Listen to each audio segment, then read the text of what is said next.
perdebatan para malaikat karena kecemburuan terhadap orang Islam. Sekarang mengutip sebuah hadis yang diriwayatkan oleh Abdullah bin Abbas radhiyallahu anhu, qala Nabi sallallahu alaihi wasallam, atani lailan Rabbi tabarakallahu ta'ala fi ahsani sur wa qultu ahsabu fil manam summa qala ya Muhammad hal tadri fima yahtasimul ma'la'ul a'la qala la fawajada yadahu baina khatifayya fawajadtuhu bardan baina khatifayya fa'lamu ma fis samawati wa ma fil ardh summa qala ya Muhammad hal tadri fima yahtasimul ma'la'ul a'la wa qultu na'am al-kaffarah wal kaffarah idza muqsu ba'da salat intidhar salat wal masyu ala aqdamihi ila jamaah wa isbaghul wudu indal makan. Faqala faman fa'ala dzalika al-haya'u fil khair wal mautu fil khair. Hadis ini panjang, ada 2 episode. Sambil satu episode saja. Jadi kata Rasulullah SAW, pada suatu malam Allah turun menemuiku. Lah kata Abdullah bin Abbas, kita tidak boleh membayangkan Allah turun itu seperti makhluk kita turun, tidak boleh. Pokoknya ceritanya Allah turun menemui Nabi Muhammad. Lalu Allah bertanya, bahkan Abbas bilang mungkin Rasul bermimpi. Ya, kata Ibn Abbas, mungkin Rasul bermimpi. Kemudian Allah berkata, wahai Muhammad, tahukah kamu apa yang menjadi perdebatan para malaikat di atas langit sana? Kata Rasulullah, ya Rabb, saya sama sekali tidak tahu. Kemudian kata Rasulullah, Allah meletakkan tangannya di belakang belikat Rasulullah ini. Di punggung Rasulullah ada tanda namanya Khatmun Nabi, Pak. Ciri Nabi Muhammad itu sebagai seorang Nabi, dia ada benda hitam, daging, benjolan daging, ya. Kayak kalau kita mungkin semacam tumor gitu ya. Dia nempel di punggung belakang nih, ada bulu-bulunya sedikit. Itu tanda dia seorang Nabi. Dan itu juga yang dicek oleh Salman Al-Farisi ketika dia mendapatkan berita bahwa Nabi Muhammad itu seorang manusia yang kelak nanti turun menjadi pemimpin. Cirinya apa? Di belakang punggungnya ada khatmun Nabi, ada ciri Nabi, ya, benda itu. Jadi itu membedakan manusia lainnya. Nabi Muhammad ada tanda di punggungnya tuh, ya. Nah kemudian Allah meletakkan di antara belikat itu, lalu terasa sejuk, dingin tangan Allah Subhanahu wa taala, dan terasa nyaman, enak, kata Rasulullah SAW. Dan seketika Rasulullah mengetahui segala macam peristiwa, baik yang ada di langit maupun yang ada di bumi. Maknanya langsung pintar seketika. Ini ilmu nih, Allah diberi kekuasaan untuk mentransfer ilmu itu kepada siapapun. Dia 1 detik Kita ngeklik tuh nge-share ya WA tuh langsung kita broadcast 1000 orang langsung tahu tuh Pak. 1 detik saja kita broadcast dia di WA 1000 orang langsung tahu. Lah ini Allah nempelin tangannya di belikat Nabi Muhammad langsung mengetahui semua peristiwa ya, yang terjadi di atas langit dan di bumi seketika. Jadi Bapak jangan ragu kalau misalnya mohon maaf hari ini tidak mengerti ya, tidak tahu. Mana Allah berikan keajaiban, memberikan ilmu. Dan peristiwa ini banyak dari para ulama, ya, para sahabat dan tiba-tiba jadi pinter tuh. Tapi jangan pinter-pinterin ya. Tadi malam serba ilham dari Allah jadi pinter sekarang nih. Jadi tahu orang di semua nih langsung diramal gitu-gitu kan jangan, nggak boleh tuh ya. Bapak ibarat kelihatannya ini, nasibnya jelek, jangan tuh ya. Siapa kita kan gitu ya? Siapa kita kemudian dapat mendapatkan ilmu seperti itu? Orang-orang tertentu saja yang Allah berikan pengetahuan ilmu laduni namanya itu ya. Teruskan. Kemudian setelah tahu itu Rasul cerita tentang kafarah ya Rob, tentang ampunan dosa. Jadi malaikat itu berdebat tentang umat Islam ya yang mendapatkan banyak fasilitas. Kata malaikat yang satu, enaknya jadi umat Islam ya. Dia boleh melakukan perbuatan jelek. Dia bisa makan, bisa minum, bisa melakukan kejahatan, ya, bisa melakukan maksiat tuh. Tapi Allah kasih jalan keluarnya tuh, ya. Dikasih ampunan, dikasih metode cara minta maafnya. Enaknya dia bilang. Enak jadi umat Nabi Muhammad. Dia cuma meniat baik sekali saja tuh, ya, dapat pahala. Kalau dikerjakan dia dapat pahala 10, bahkan sampai 700. Kalau niat jelek, dia tidak dicatat. Kalau dikerjakan niat jeleknya itu cuma dihukum cuma 1. Bahkan kalau niat jeleknya dibatalkan, dia dapat pahala. Enak banget jadi manusia orang Islam nih. Bahkan kata dia umat Islam itu enak. Bahkan ada 70.000 umat Islam nih yang bisa masuk surga tanpa hisab dan tanpa siksa. Enak banget dia bilang ya. Cemburu kita nih malaikat kerja cuma sujud aja ya. Nggak ada nafsu tuh, nggak ada keinginan, nggak ada motivasi. Kalau manusia enak punya nafsu ya, sambil usia tua masih ada nafsu ya. Kecuali bilang ada beberapa orang saja tuh, kita lah usia-usia tua nih Pak nih, nonton tinju Tyson tuh kan pertandingan tuh, wah bakbuk tuh, 1 ronde langsung tahu tuh ya. Si musuhnya tuh langsung tahu. Apa kita bilang? Wah, ini mah gak enak udah nonton begini. Cuma 1 ronde ngebosenin gitu ya. Baru 1 ronde langsung KO. Nah, dibilang ini ngebosenin pertandingan ini. Kata ibunya nggak dengerin. Pak, tahu nggak tuh? Apa yang dipikirkan papa tuh? 1 ronde langsung bosan. KO. 1 ronde langsung KO. Itu juga yang terjadi pada mama tuh. Kita teruskan. Paham gak tuh?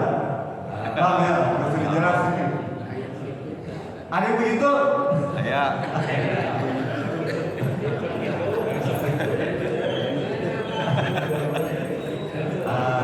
Itu penyakit usia tua namanya. Gitu. Kita teruskan.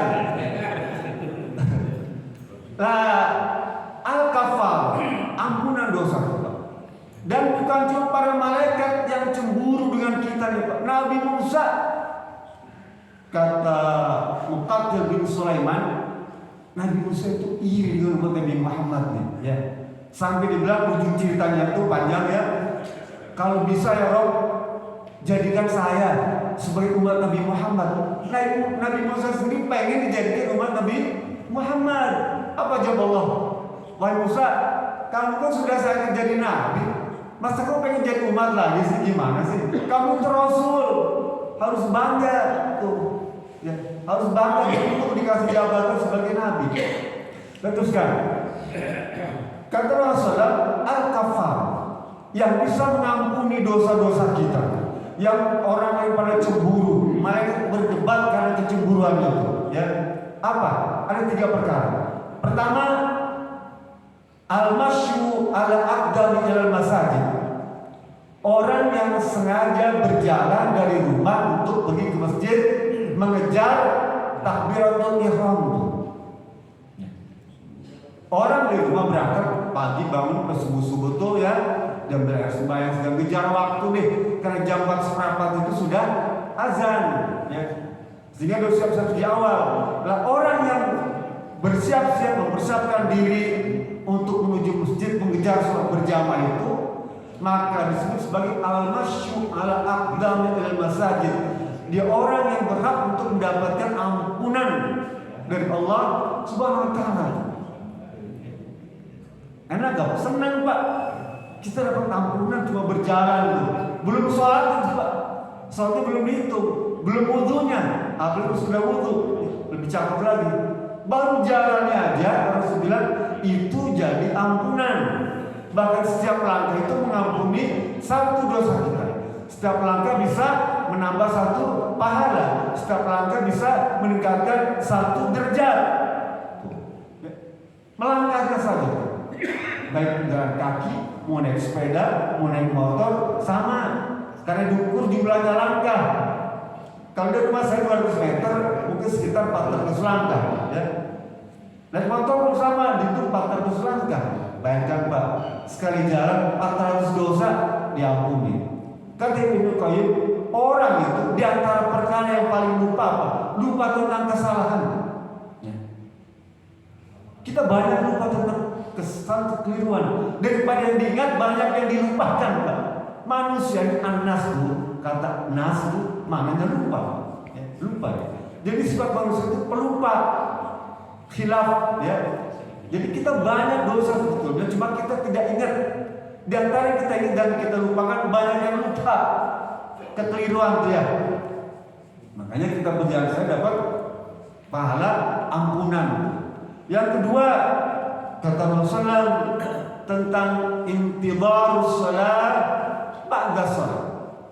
Duduk menunggu sholat. Selepas sholat kita duduk menunggu sholat berikutnya tuh. Selama nunggu itu Pak, nunggu tuh ya, itu Allah ampuni dosa kita. Selama nunggu tuh, contoh misalnya dari maghrib ke isya, nunggu itu setelah sholat itu Allah kasih ampunan. Bahkan ditambah lagi doa, sholawat para malaikat kepada kita. Malaikat bersolat kepada kita, maknanya malaikat mendoakan kita. Senang Pak, harus cuma duduk 1 jam lah dari sholat maghrib sampai isya itu, ya. Maka kita didoakan oleh para malaikat. Apa doanya? Ya Rabb, Allahumma arhamhu. Ya Allah, semoga Engkau merahmati itu orang yang duduk di masjid itu. Syaratnya duduk di masjid. Jangan duduk di tempat di luar kopi, jangan. Karena hadis tadi menciptakan intidhar sholat ba'da sholat. Para ulama dan syarah menjelaskan dia harus ada di masjid, duduk ya sampai tidak batal wudunya. Ulama lain menambahkan lagi tuh, kayak Imam Syafi'i, duduk harus di tempat gak boleh bergerak, ya di tempat duduknya tuh. Ada ulama tambahin lagi, tambah-tambahan itu duduk dalam keadaan iftiros, itu tambahan ya. Tapi kalau Imam Ahmad dia bilang pokoknya selama dia di masjid, selama tidak batal wudu, maka dia berhak mendapatkan ampunan. Kan enak tuh Pak, duduk aja kita tidak perlu berdoa, tidak perlu menangis ya, duduk aja Allah ampuni dosa kita. Berapa banyak dosa yang kita lupakan Pak, gak hafal. Dosa dengan istri saja banyak Pak. Kita marah-marah dengan istri berapa kali, kita fitnah istri kita berapa kali, lepas tanggung jawab terhadap anak kita berapa kali ya. Dulu waktu kecil mungkin kita maki anak, kita gampar anak ya. Berapa kali. Belum mengurus tetangga, gara-gara suara radio kenceng-kenceng kita ngambek, gara-gara buat macet kita marah ya. Gara-gara buang kotoran di tengah jalan, buang bangke ya, di tengah jalan untuk halaman rumah kita marah ya. Itu di antara perkara-perkara yang banyak yang kita tidak sadar, bahkan sudah lupa. Lah duduk di masjid tuh sejam tuh ya, setengah jam lah sambil sholat itu mendapatkan ampunan ya, otomatis Pak. Jadi mesinnya tuh otomatis. Kalau mesin apa ada namanya itu permen itu langsung dapat bonus tuh ya, langsung Allah berikan ganjaran. Yang ketiga Rasul bilang isbagul wudu indal makari, orang yang suka memperbarui wudu nih, menjaga wudu. Mungkin itu berat ya, tapi setidaknya kita bisa manfaatkan wudu itu ya, untuk keperluan ibadah. Itu udah cukup Pak. Wudu kita pakai untuk ibadah. Kalau misalnya batal wudu lagi, mungkin sebagian orang merasa berat. Tidak semua bisa mempraktekkan itu ya. Tapi minimal satu momen Bapak pilih, contoh misalnya sebelum tidur saya harus berwudu. Kenapa begitu? Karena biasanya sebelum tidur itu umumnya kita ya, mesti ke toilet kan, kencing, sikat gigi. Sikat gigi kita nggak pernah lupa kan mau tidur ya. Sikat gigi. Cuma nambah 1 menit saja berwudu itu membasuh pada muka ya. Rasanya nggak berat sih Pak. Mau tidur dia ke toilet, sikat gigi, berwudu sebentar. Atau orang nggak usah sunah-sunahnya, nggak usah lah. Yang wajib aja dah ya. Muka, tangan, sirah, kaki selesai. 1 menit. Nambah waktu di toilet. Sekalipun memang berat, tapi kita harus mencoba nih. Di awal tahun baru nih 2023 nih ya. Coba belajar menambah. Rasul bilang, "Man kana tilyau khairun min amsik, fakanat lahu rabihah."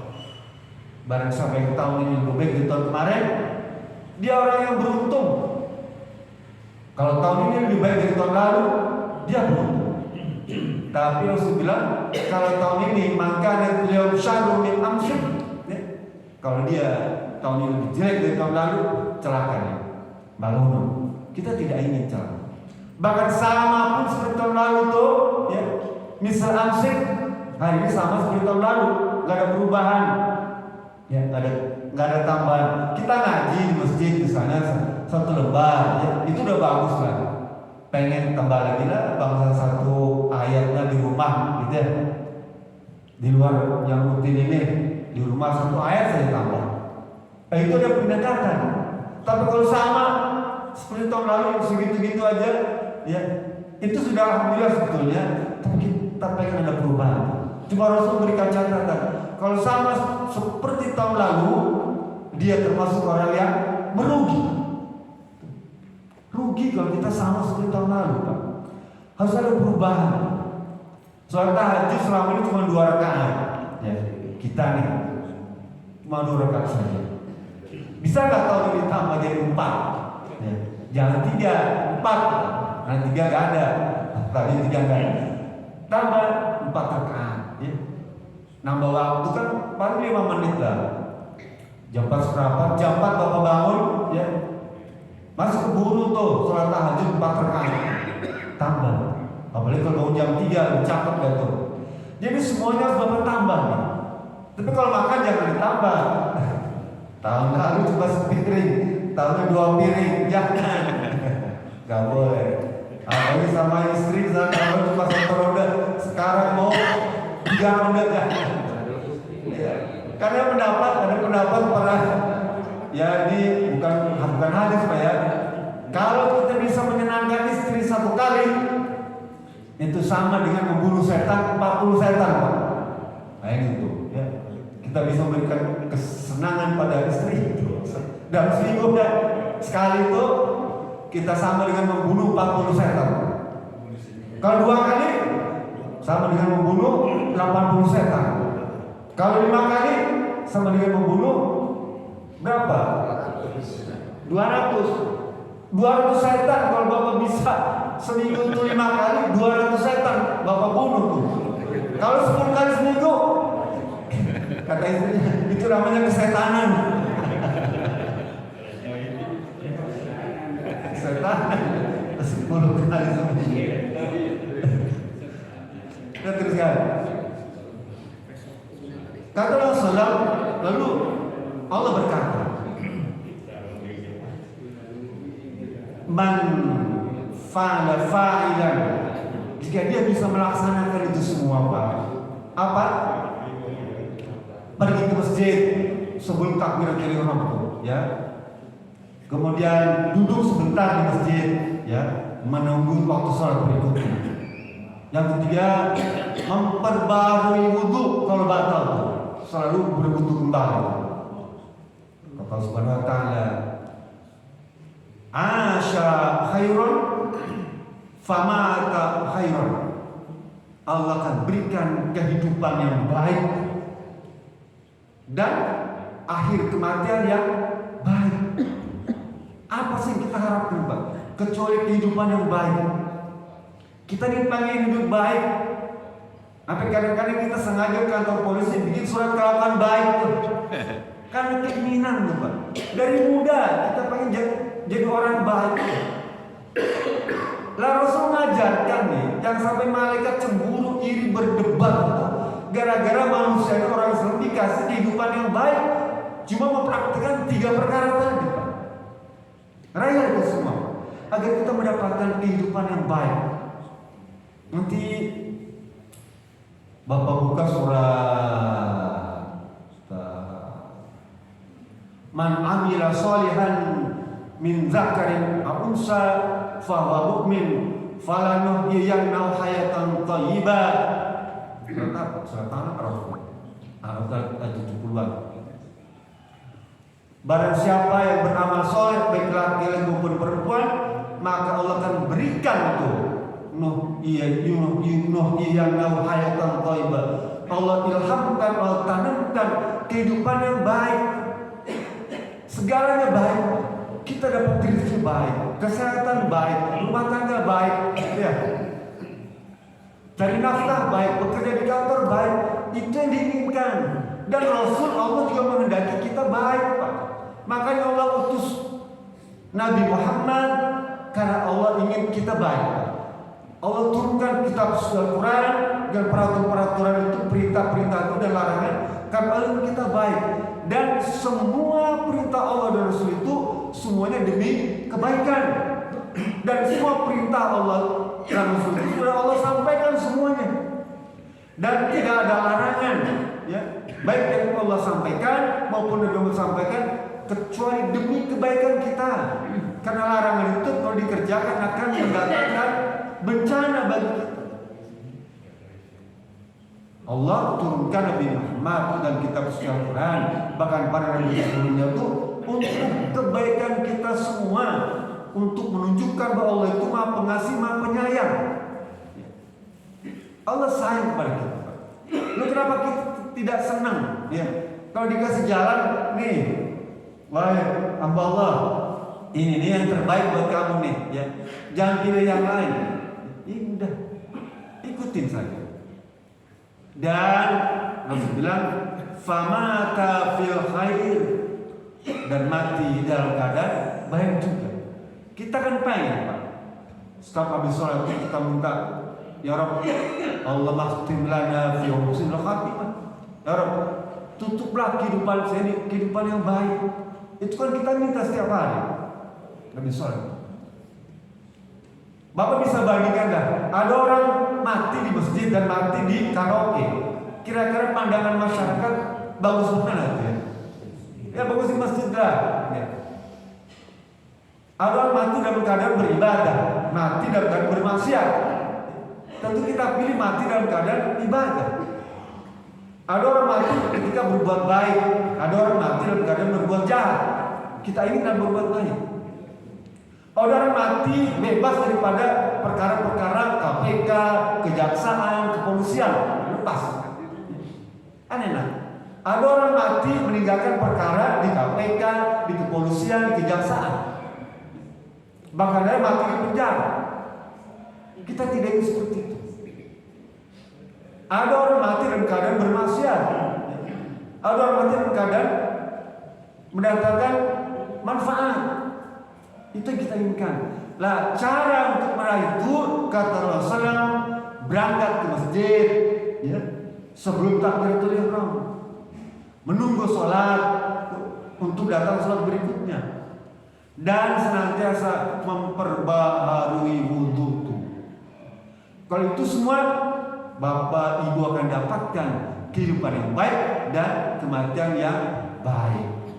Bab satunya lagi tentang derajat, ya. Bagaimana para mereka itu berdebat tentang umat Islam ini akan dinaikkan derajatnya tuh, ya. Tinggi sekali, ya. Melebihi derajatnya para malaikat. Ya. Juga sama, itu disampaikan dalam hadis yang sama. Cuma memang waktu terbatas, cukup satu bab itu saja. Mudah-mudahan apa yang saya sampaikan ini ada guna manfaatnya. Lebih kurang mohon maaf. Bila bisa berilah.